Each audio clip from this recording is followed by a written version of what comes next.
una buena parte de la misma a establecer la distancia con Iván Ilich, ¿no? Y se van a encontrar que conforme se vayan presentando las diferentes entrevistas, Iván Ilich es el centro de la crítica.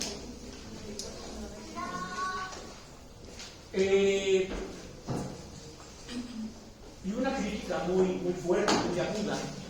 Y bueno, yo creo que mi generación tampoco escapó a esta visión crítica de la manifestación de Iván Ilich, de que la escuela había muerto, de que la escuela olía muerto. Pero tenemos que reconocer, sobre todo ahora en tiempos de pandemia, que el hombre fue un adelantado a su tiempo, 50 años. O sea, cuando él hablaba de que la escuela había muerto, no hablaba de la institución como tal, sino hablaba de la modalidad escolarizada, presencial. Eso se adelantó a su tiempo, ¿no? En tiempos de pandemia nos dimos cuenta que podíamos, sí, de alguna manera, desarrollar la enseñanza y el aprendizaje sin necesariamente acudir a un espacio institucional, sino lo podíamos hacer abiertamente, ¿no? Que tuvimos que aprender a trompicones, ahí está. Pero el tipo se adelantó 50 años y bajo esa perspectiva vamos a ver.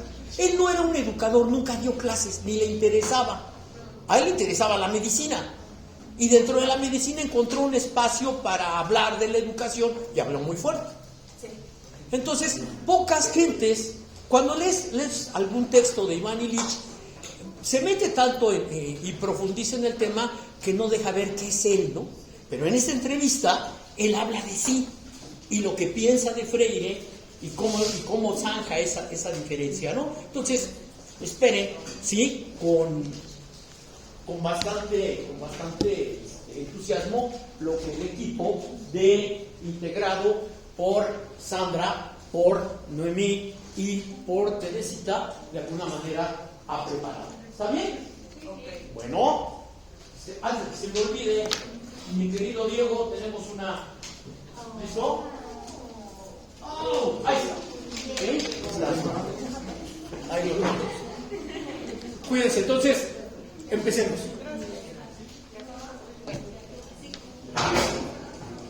Buenos días, profesor, compañeros. Nosotros vamos a hablar acerca de un personaje muy importante, el cual fue Iván Ilich. Él fue un escritor, historiador, pedagogo, filósofo, crítico literario, antropólogo, sacerdote también, y un pensador polifacético y sumamente controversial. Estuvo relacionado con el anarquismo también, y pues bueno, su familia mostraba antecedentes judíos y católicos, y desde muy joven se vio amenazado tanto él como su familia por la corriente nazi. Bueno, comenzaré a hablarles un poquito acerca de la biografía de Iván Ilich, antes de proceder con la entrevista. Bueno, Elena fue la mamá de Iván Ilich. Ella presentó desde un inicio un embarazo muy peligroso. Entonces eso llevó a que el papá de Iván Ilich, Iván Peter, tomara la decisión de trasladarse a Viena, la capital de Austria. Ello para conseguir los mejores médicos y pues bueno, trataran de rescatar el producto, ¿no? Bueno, los doctores no creían que el producto pudiera sobrevivir y lo desahuciaron apenas nacido el sábado 4 de septiembre de 1926. Pero bueno, para sorpresa de todos, Ilich superó este diagnóstico, ¿no? De hecho, toda su vida fue en su contra, todo el mundo estaba en su contra y nadie daba como que mucho por él. Milagrosamente, a los 3 meses de nacido, cumplió su primer viaje por su patria, primero en tren y después en barco. Y pues bueno, allí también fue cuidado por una enfermera que lo llevó hacia la costa de Dalmacia. En palabras de Iván Ilich, él recuerda: después de mi nacimiento fui puesta en un tren, después en un barco y llevado a la isla Brac. Allí, en un pueblo en la costa dálmata, donde su abuelo se bendijo, ya que para su cultura familiar ello era muy importante. Su abuelo recibía noticias cada 2 meses. Algunas llegaban más o menos en unos 3 días por barcos de vapor. Posteriormente llegaban estas noticias por barcazas, tardando así un aproximado de 5 días. Cuando nació Ilich, A los costados de la zona donde él vivía todo era muy pausado. Podían salir con sus animales, todo era muy quieto. Y de hecho, pues bueno, la vida de la gente transcurría imperceptible, era realmente muy calmada. Y el ambiente era del dominio común, llamado así los commons. Y bueno, en aquel entonces la gente podía disponer de su propia voz para hablar.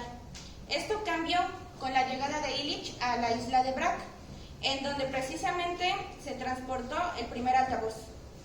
De ahí ya entonces todo dependía, el acceso al micrófono pues ahora sí que era peleado, ¿no? ¿Por qué? Porque quien quería transmitir algo importante. Se convirtió en un recurso de competición el tener el uso del altavoz, y también el idioma por parte de los commons fue un recurso muy importante para la comunicación. Como les comentaba, Illich se la pasó viajando toda su vida desde bebé, desde niño. Y de 1936 a 1941 vivió en Viena con su abuelo materno. Por parte de su padre tenían un tipo de protección media aria. Pero bueno, esto cambió porque las tropas alemanas llegaron a Austria. Entonces a Illich eso lo obligó a abandonar la ciudad y transportarse en 1941 a la ciudad de Italia. Y ahí tuvo que radicar. Y bueno, lo mismo que desde su nacimiento nadie daba por él un gran futuro, nadie esperaba siquiera que viviera, lo mismo pasó con respecto a su educación. Todo lo que eran los profesores pues no tenían esperanzas en él como estudiante. Sin embargo, pues él se empeñó y logró resaltar en lo que fue una justicia poética. Se convirtió en un lector voraz e independiente. En otras palabras, por su fiereza, su altanería, su soberbia, su insensatez irracionalmente independiente. Realmente Illich se la pasó estudiando toda su vida. Estudió filosofía, estudió un doctorado en historia, estudió doctorados en la Universidad del Macrocosmos, ingresó también a lo que es a la Iglesia Católica, que en un principio tuvo una finalidad. Pero bueno, después de esto tuvo que transportarse hacia lo que es Estados Unidos. Pero bueno, tampoco estuvo satisfecho con estar en Estados Unidos, en palabras de Illich, porque no quería integrarse a lo que es la burocracia papal. Y pensó en hacer una tesis postdoctoral sobre alquimia. Bueno, de hecho,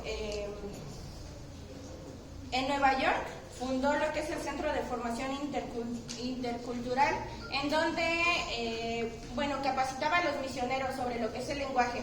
Sí tenía que ver la religión, pero pues a él lo que le interesaba mucho era también lo del lenguaje, que entendieran las culturas y que hubiera una relación intercultural entre semejantes. También Illich estuvo muy presente en lo que es nuestro país, en Cuernavaca. En 1961 estuvo Illich en Cuernavaca y fundó lo que es el CIDOC, que es el Centro Intercultural de Documentación. Allí, aquí en México, no solamente enseñaba español, sino que discutía también sobre la misión de la Iglesia, ya que pues tenía también un conflicto religioso, ¿no? por lo que es la institución. En este mismo CIDOC podía ver a personajes importantes, intelectuales, como lo fue Paul Goldman, Erich Fromm, Peter Berger, Paulo Freire, Sergio Méndez Arceo, entre otros. Muy Luis. Illich hizo severas críticas a lo que es la Iglesia Católica.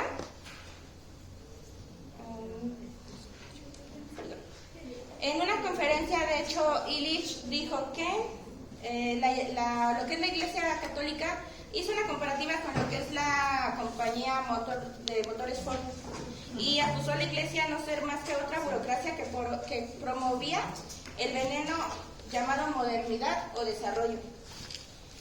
Posteriormente, en los últimos 20 años de vida de Illich, sufrió un proceso cancerígeno, realmente con muchos tumores. Y de nuevo nos remontamos a su inicio. Otra vez no le daban esperanzas de vida, así como no dieron esperanzas de vida cuando nació, no daban por él esperanzas como como estudiante, y bueno, cuando se le diagnosticó los tumores tampoco. Pero bueno, él estaba en contra también de lo que es la medicina institucionalizada. Entonces él trató su padecimiento por él mismo. Hizo terapias de meditación, de yoga, y en los últimos años de su vida fumó opio como analgésico. Esto pues obviamente para tratar de atenuar un poco los dolores causados por los tumores. Finalmente Illich falleció en Bremen el día 2 de diciembre del 2002 a los 76 años de vida. O sea, desde un inicio nadie le daba siquiera un día de vida y vivió 76 años. Bueno, ahora hablaremos un poco acerca de lo que es el libro de nuestros autores, que son los cuadernos de pedagogía de 1975. Vamos a dar vida a lo que fue la entrevista que le hicieron al señor Iván Illich en su paso por Barcelona, a finales de abril, entre el Día de la Rosa y el Clavel, en donde fue invitado por el Club de Amigos de Futurología. Veamos esta entrevista, que en aquel entonces fue a micrófono abierto. Fue realizada por distintos miembros de la redacción de cuadernos de pedagogía en el año de 1975. 75. Iván Illich era un personaje alto, delgado, gesticulante, es decir, todo se le notaba en el rostro, estaba lleno de expresiones y fue para nosotros un torbellino de ideas que a la fecha pues sigue siendo muy importante. Dejemos pues la palabra a nuestro controvertido autor de La Sociedad Desescolarizada y por favor demos la bienvenida a nuestro apreciable personaje, autor Iván Illich, y a nuestra audaz entrevistadora, Noemí Garnier.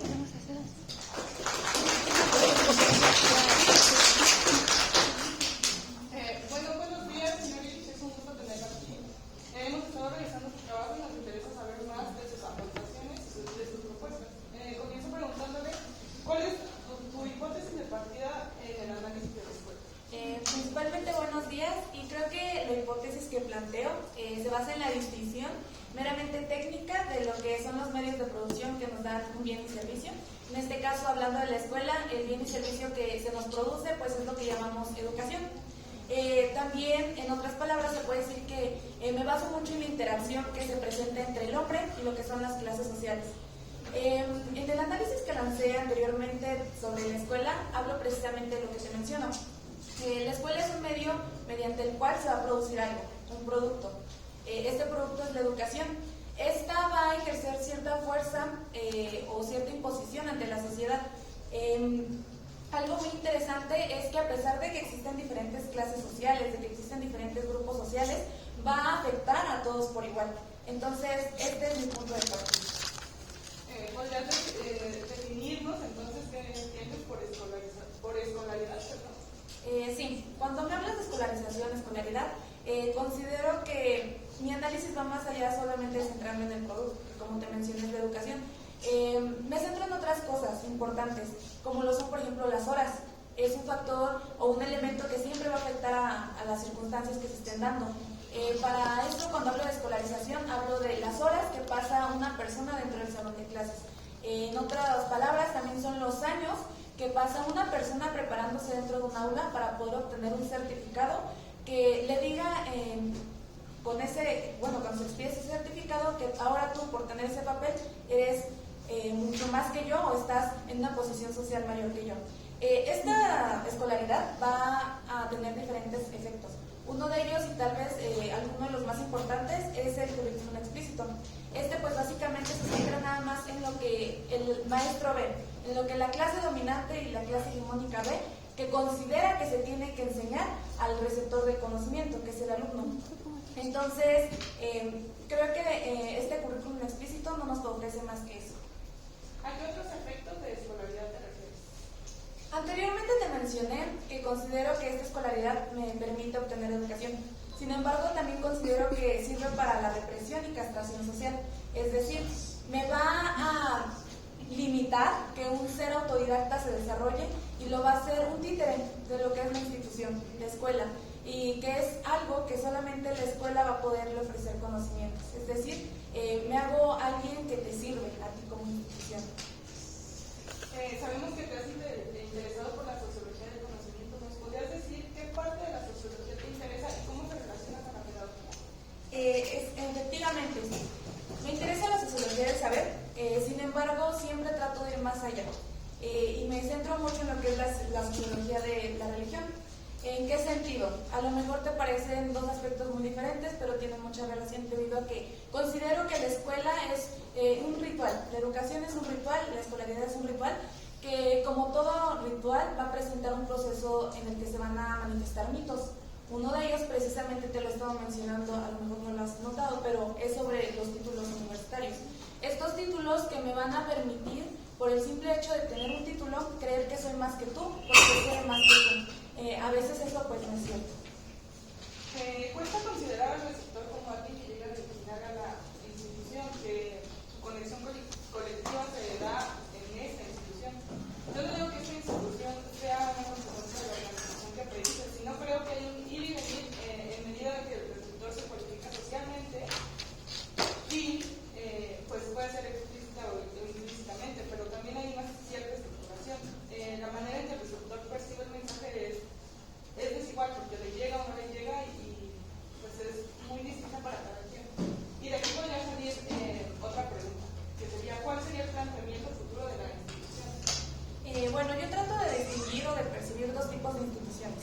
La primera es la que pues básicamente tenemos actualmente en la sociedad, que está plantada en la sociedad y que es una dominante, reglamentaria y que te va a controlar como ser autoridad. Por otro lado, tenemos las instituciones que no van a reglamentar este conflicto, sino que, por ejemplo, me van a permitir, si tú ganas, yo también puedo ganar. Es decir, no van a reglamentar o nivelar el conflicto, sino la interacción social que se va a dar. Por lo que parece, tu análisis deja de lado algo tan importante como son las prácticas o aspectos pedagógicos, que son los que el maestro vive día a día en el aula. En efecto, mi preocupación básicamente se centra en el sistema educativo. Nunca tuvo nada que ver con aquellas preocupaciones sumamente simpáticas que tú me presentas hacia estos maestrillos que se encuentran desarrollándose en el sistema. Pero sin embargo no estoy en contra al 100% de ellos y considero que estos maestros son personas que se encuentran también encarceladas dentro del sistema y que se encuentran controlados. Sin embargo, creo que lo único que pueden hacer es ir más allá de sus pensamientos y salir de ese encarcelamiento y empezar a buscar fines no utópicos como los buscan actualmente, sino que fines que sean logrables. La escuela tiene quizás otra función muy importante, tanto a nivel individual como a nivel colectivo, que es el que consigue que los individuos piensen de una manera prefabricada, que se les inculquen esos conocimientos, ¿no? Y que son más importantes que su manera de pensar. Entonces, lleva a que los individuos analicen la realidad por un pensamiento prefabricado, que se da como en latas de conserva, y pues esta es una crítica importante que hay que hacer a la escuela junto con la crítica. Ya era mi intención ponerlo sobre la mesa, pero me parece muy interesante que seas tú la que lo ponga sobre la mesa. Imaginemos algo. Invito a todos los escuchas también a que lo imaginen contigo. Pensemos en que tú eres el maestro de un aula y que esta conversación que estamos teniendo actualmente se las quieres reproducir a tus alumnos. ¿Qué pasaría con esos niños que están en el aula? Bueno, pues habría a lo mejor dos posiciones, dos posturas. Alguien que diga estoy de acuerdo contigo o de lo contrario estoy en desacuerdo. Sin embargo, ¿qué pasa con ese niño que por cuestiones personales, familiares, desconocemos, no pudo asistir a la escuela? Si no asiste a la escuela, no puede asistir a tu clase. Entonces, lo único que me estás haciendo en este momento es reafirmar el renglón o el párrafo que te he estado mencionando desde hace tiempo, que el hecho de que la escuela solamente me enseña en la escuela y que no puedo obtener conocimientos fuera de ella. Entonces me estás presentando a la escuela como mi única fuente de conocimientos. Considero que no es así. Este pensamiento está en contra de lo que opino y no considero que la institución sea la única que te puede brindar ciertos conocimientos. Evidentemente yo no reproduciría esta clase ni diría de forma tajante lo que estamos hablando. Hay muchas maneras de decirlos y creo que la única válida es que es ofrecer los elementos para que los individuos se den cuenta por sí mismos de esto. Pero dejando aparte todo esto, creo que uno de los grandes problemas de la enseñanza es de producir una alienación tremenda, una alienación que conviene al sistema y que mantiene a la escuela. Y que conduce al individuo a que no analice la realidad con sus propios ojos, más bien que se le imponga algo.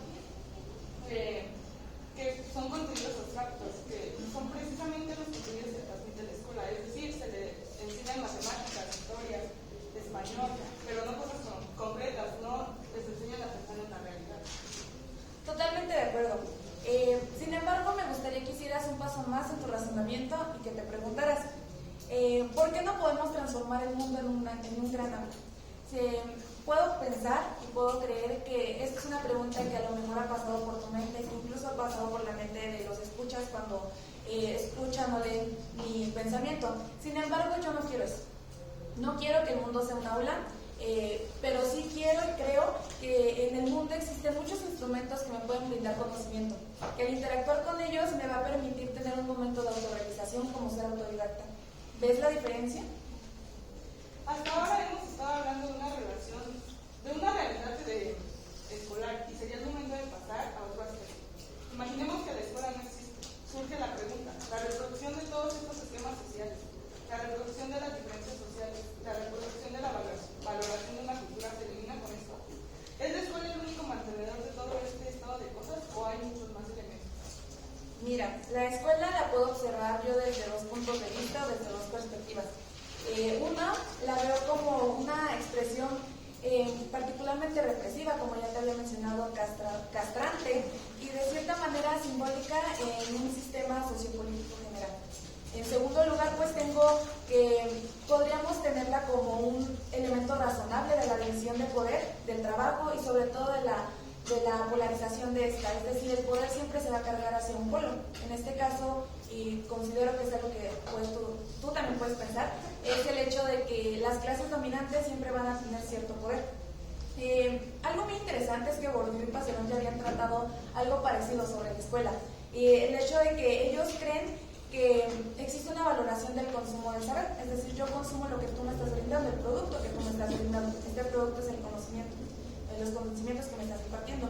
Sin embargo, yo considero que va más allá, porque también se va a interiorizar, se va a hacer tuyo. Entonces, al grado de que, como ya mencioné, se expiden ciertos certificados que me van a decir que tú ya consumiste ciertas horas de conocimiento y que pasaste ciertos años en el aula. Y eso te va a dar, lo único que te puede dar es cierta posición. Considero que no te da más allá. Pasando al terreno de las alternativas, ¿en qué medida estas instituciones que tú ridiculizas cruelmente y a veces a sus autores no es tributaria de una relación social más amplia, mutable y que de alguna manera hacer que la institución escolar sea eso y deje de ser eso? Pues mira, considero que lo que necesitamos es una revolución. Y pues para mí toda revolución tiene que tener ciertos cambios de visión.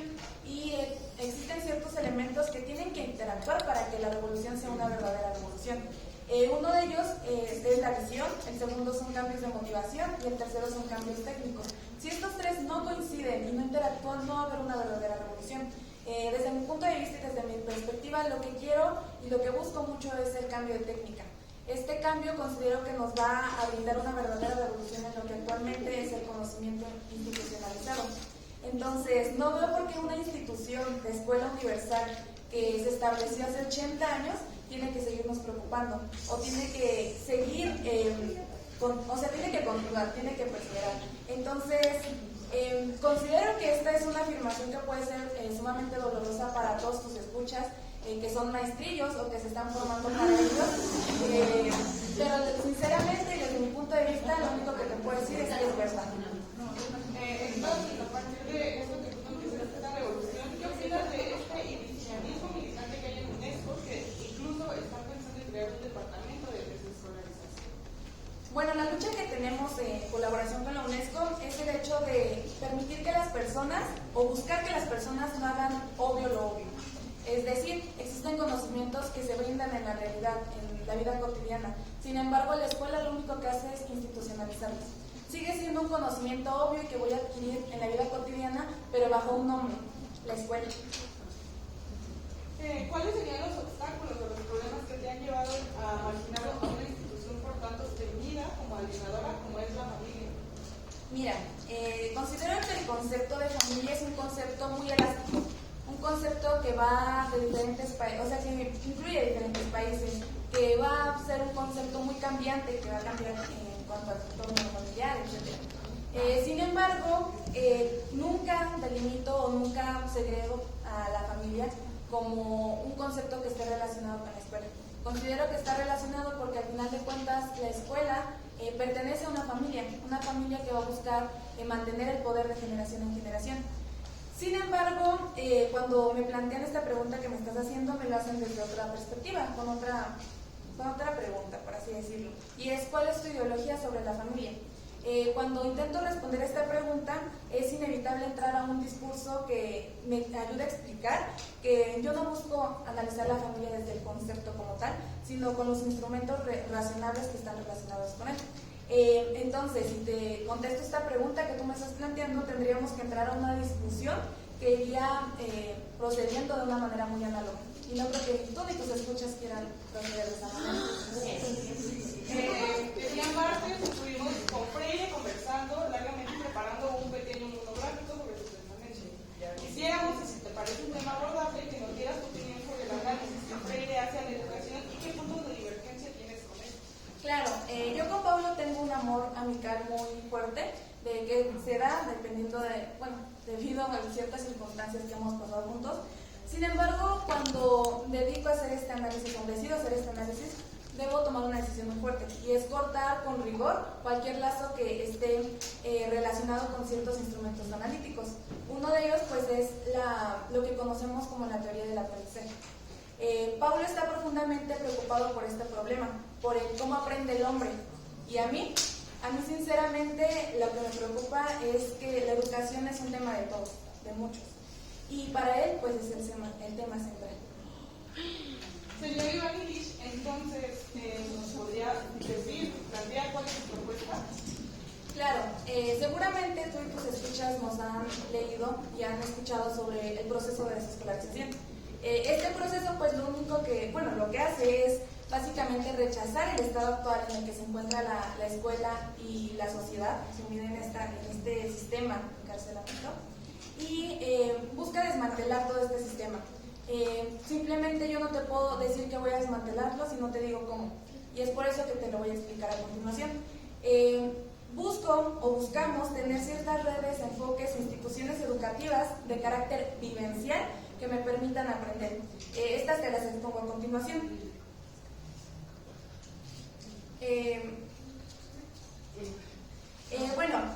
Son principalmente 4, y la primera son servicios de referencia respecto a objetos educativos. Esta pues básicamente nos habla acerca de que voy a tener contacto con la realidad, con objetos e instrumentos que me brinden conocimiento, como te lo había mencionado antes. La segunda son las lonjas de habilidades. Esto pues básicamente es tener una lista de personas y entidades que me van a ofrecer ciertos conocimientos, ciertos modelos relacionados a alguna habilidad que tú quieras adquirir. Es decir, voy a entrar a ellos por voluntad propia y no como un títere de alguien que me esté dominando. El tercero son servicios de búsqueda de compañeros. Esto pues básicamente es entablar una red de comunicación, de colaboración que me permita aprender tú de mí y yo de ti. Podríamos denominarlo como un aprendizaje colaborativo. Y la última son servicios de referencia respecto a educadores independientes. Es muy importante que centremos la atención en la palabra independientes, es decir, son profesionales que nos van a brindar ciertas habilidades o nos van a ayudar a adquirir ciertas habilidades, pero me van a servir como guía, no como alguien que me va a imponer un conocimiento como actuales en los maestros, sino que estos profesionales, como yo lo mencioné, van a ser independientes a este estado y a esta clase social que me está oprimiendo actualmente. Bueno, señor Illich, son muchas cosas las que quisiéramos saber. Quisiéramos hablar más sobre la familia o sobre estos modelos o estas propuestas que nos propones, pero pues el tiempo no nos permite seguir tratando. Muchas gracias, Iván. La Universidad Pedagógica Nacional te agradece en nombre de sus escuchas tu interés en mantener esta conversación.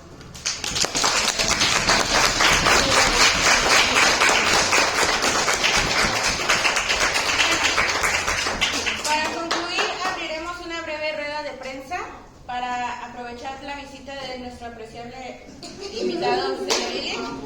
Un par de voluntarios, por favor, que quieran cuestionar. Sí, tenemos la jornada. Hola, buenas tardes, ¿escuchas? Buenas tardes, estimado señor Iván Illich. Anteriormente hemos revisado sus obras, ¿no? Muchas gracias. Le comentaba que anteriormente hemos revisado sus obras, me dio tiempo, y encontré un título que llamó mucho mi atención y es La Vaca Sagrada. ¿A qué se debe este título? Muchas gracias. Si has revisado mis obras y en general se los puedo comentar, considero que entonces lograron percibir que no denomino la vaca sagrada solamente en la escuela, sino que existen otras instituciones, como se mencionó anteriormente, está la medicina, el campo de la medicina, el campo de los transportes. Y cuando ocupo el término vaca sagrada, me refiero a que las instituciones reciben más adoración de la que merecen.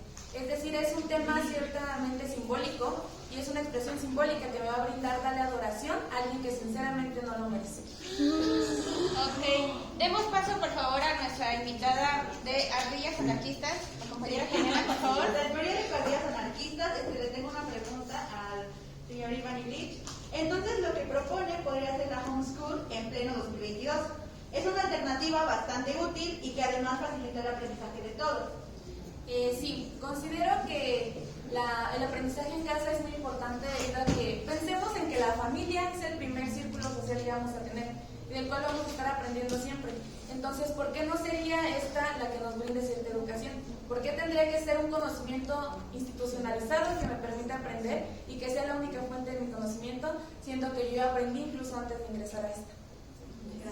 Ok, muchas gracias por sus participaciones. Ofrecemos una disculpa por los agravios quizás un poco colaterales. Recordemos que nuestro personaje es sumamente controversial, pero muy importante. Les agradezco por parte de mi equipo la atención prestada y esperemos haya sido de su agrado.